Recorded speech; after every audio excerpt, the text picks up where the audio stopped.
What's up, YouTube? It's your girl Sid, and I am back. I am back. I am better. I am hoping to be more consistent in my uploads. You know, that's the plan. Gonna put that energy out into the universe. But yeah, I'm back. Today I thought I would talk to you guys about something that people don't like to really discuss much in nursing school.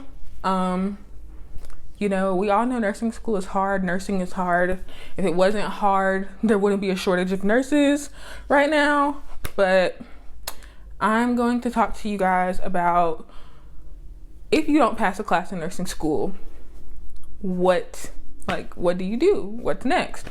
But before I get into all of that, please be sure to hit that subscribe button if you haven't already.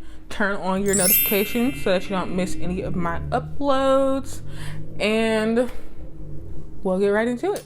All right, so some of you may know this, some of you may not, but I originally enrolled in nursing school in the fall of 2019. So that was my first semester of nursing school. At the time, the structure of the program at my school was slightly different. Your first class was a full semester, was 14 weeks long. And that was the first introductory course to the nursing program. So your nursing fundamentals course was a 14-week course. You had 5 tests, 3 of which were 100 questions, 2 were 50 questions, and then your final plus the CAP test, which is another style of a final through ATI that test your NCLEX passing knowledge, more NCLEX style questions than your regular nursing school exam.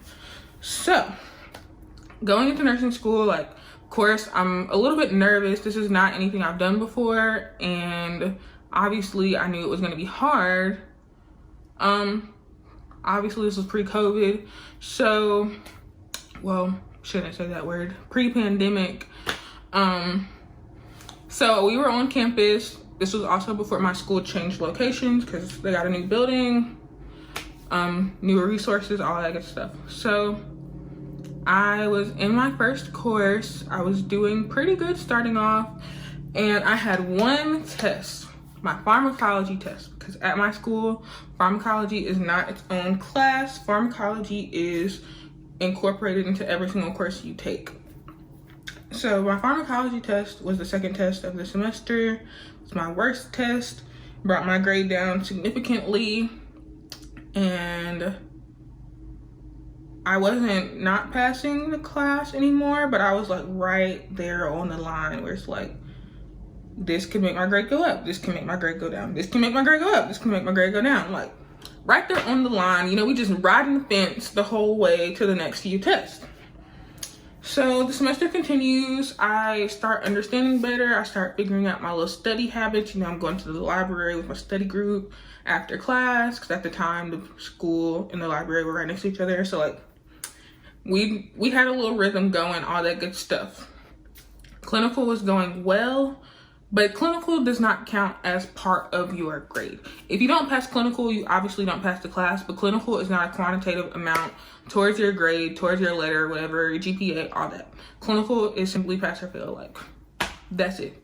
So throughout the course of this class, you know, I'm seeking help, doing test review, all that good stuff, because I was on the fence. Like I told you, the second test just had me riding the fence, and every other test was better, but it wasn't better enough for me to get out of that on the fence range. And by range, nursing school grade range is not a 10 scale range. I don't think it's 7 either. Anything below a 77 is not passing at my school. I don't know what it is at other schools, but anything below a 77 is not passing. So if I'm not above a certain score for my comfort, which is typically if I'm not at an 82 or higher, even though usually we're way above that, if I'm not at least at an 82 or higher on whatever I'm doing, then I'm nervous, I'm worried, I'm straddling that fence, and I don't like that. No matter what class it is, I don't like that, but that's just like my general rule of thumb. If anything is lower than an 82, you barely passed whatever you need to pass, because the 80 is passing on the tests and stuff. So that's like my rule of thumb. Anything below 82, you need to get your life together. So, you know, throughout the course of the semester, I ended up not passing the class by half a point. And that was really hard for me, really frustrating, all of that good stuff. I kind of shut down a little bit, cried a little bit, cried a lot bit. Didn't really talk to any of my friends from school about it. I didn't really want to talk to my parents or family about it. I just kind of shrunk. And a lot of people don't discuss what it's like when you don't pass a class. Like, how do you move on? How do you do better the next time? All of that good stuff. So I thought I would just be real with you guys, because I learned through the process of me not passing, and other people that I was in school with going through that same process, that it's actually not uncommon. And typically it's usually by like 0.5 or 0.25 or 0.5. Like, it's almost always within point something of 1 point from my experience and with people that I'm around. So I just thought I would talk about it, because why is it such a taboo subject anyway? Like, of course, ideally you would not want to not pass. Nobody wants to fail a class. But I just feel like it's something that we need to discuss. All right, so being that I did not pass my nursing fundamentals course on my first attempt, the director of the nursing program at my school had to even say if it was okay for me to go to the next class and win. So because I didn't pass, but I was like within that certain range, it was kind of just based on if there was a seat open for me to take the class again in January. And this is where the program style changing happened, where classes went from, 2 of the classes went from being 14 weeks to every single class only being 7 weeks. So because of that, I could have either started in January or started in March. And it was really more so based on if a seat was open, as I said, what my instructors had to say about, like, if I actually was trying, if I struggled and didn't seek help, my performance and like how I participated in class and all these other components that they had to consider before they just decided when I was going to start. But there was also a component where I had to fill out a form explaining like what I was going to do to get better at test taking, or whatever the issue was for me to not have passed the class the first time. I had to explain to them what actions I was going to take, what actions I had already taken to pass the next time and not be back in the same situation. Because at my school, if you fail a class once, you get to take it again. Like, yeah, if you fail a class twice, or like fail any 2 classes or 2 different classes, if you fail anything twice, you are basically automatically kicked out the program. You have to go in front of a board and appeal on why you should be able to continue and what you're gonna do, and have like a whole plan of action that's already in action. So we're not getting there with me. That's never gonna happen. Like, that is foreign territory, and Sydney's not going there. So I filled out my form. I had things in place.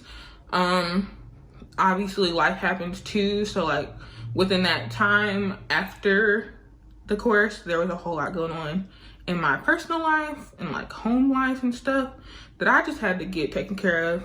So they didn't really give me a choice on if I wanted to start in March or in January.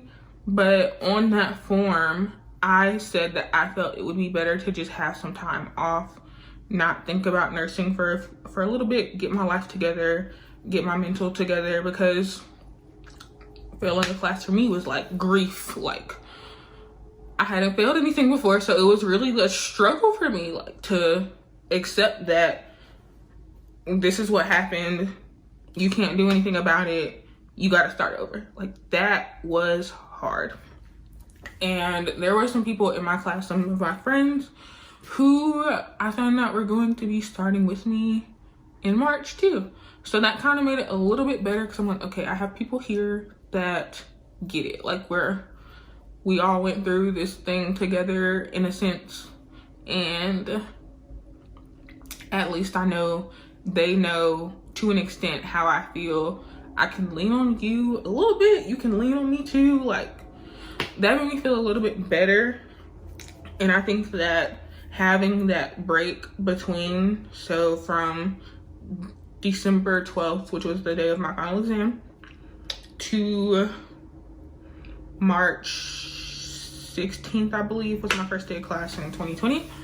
I had all that time off to get myself together, get my life together, all of that. And I was really like motivated and everything. I was honestly really ready to be back on campus, but given the current state, or at least then the state of the pandemic, we weren't back on campus.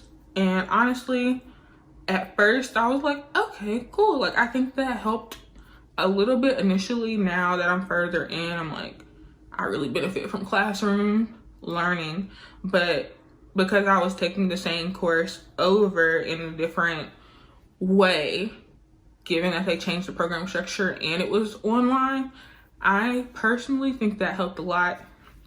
What I did differently from the first time to the next time, I did study groups sooner. I read a lot more. Like, my textbooks are my best friend, where before I wouldn't read as much. I would like read a few pages in the chapter, look at the chart they told us to. Now I'm like, okay, we gotta read this whole chapter. Cool, got it done. Other things I do, I use different methods of studying. So rather than just doing practice questions only, or only listening to the lecture, or only reading the book, or whatever, I do Quizlet now.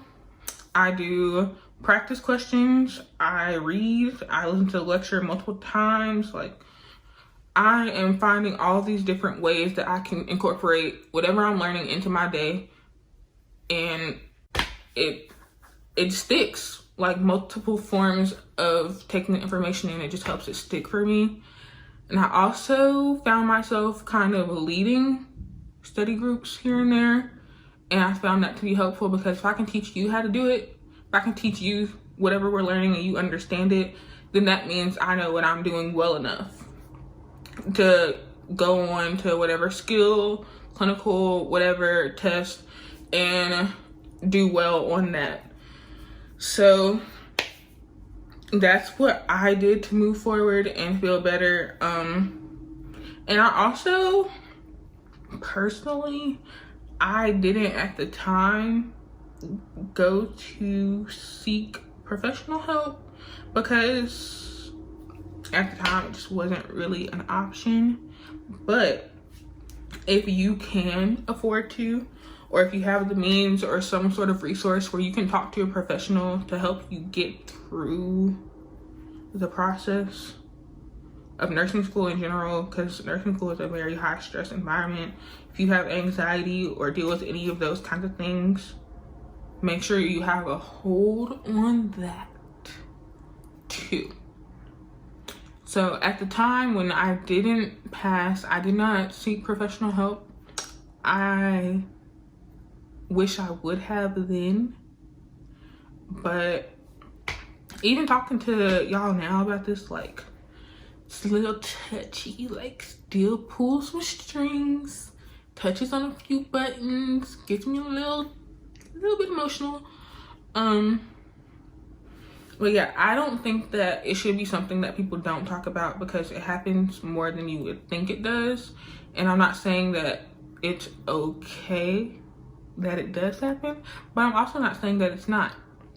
Nobody goes to school with the intention of failing. Nobody goes to school with the intention of struggling. It's just something that may happen. And I feel like it's better to at least feel like you can talk to someone about it and not go through whatever it is alone. All right, so yeah, so I didn't pass a class in nursing school. I just took my graduation pictures today though for the same nursing program. So moral of the story, not passing a class in nursing school doesn't mean you are a failure. It doesn't mean you can't go on to be a great nurse. It doesn't even mean you can't go on and finish the program. You just have to figure out how to work through that grief, or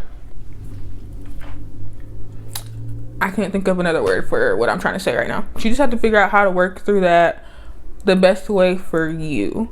And it's okay to cry. It's okay to scream. It's okay to be upset. Just don't let it take you over where you can't move forward. If nursing is something that you really want to do, it's something you're really passionate about, you're not going to give up on that. So just pull your britches up, get your emotions together, put on a fake face if you have to. Fake it till you make it if you have to. Sorry. And honestly, you'll probably come out better than you went in the first time you took whatever class it was. You'll probably perform a lot better than you did the first time you took whatever class, and going forward in all of the next classes, because you know what's at stake. And if it's something that you really want for yourself, you're gonna do whatever it takes to get there. But that's my little story time, I guess. I guess this is more of a story time type of video. Yeah, so I hope that you don't end up in the same position as me, but if you do, it's okay. You can reach out to me here, comments, find me on social media, which are all linked in the box below, as well as in the banner on my homepage. And yeah, I hope you all liked this video. Please be sure to hit that like button, comment down below if you've been in this position, or you know how you felt, what you did to work through whatever experiences you may have had that were not what you expected with nursing school. And turn on your notifications so that you don't miss my next upload. I hope that some of you found this helpful. I hope that you are out there kicking butt and taking names, and I will see you guys next time.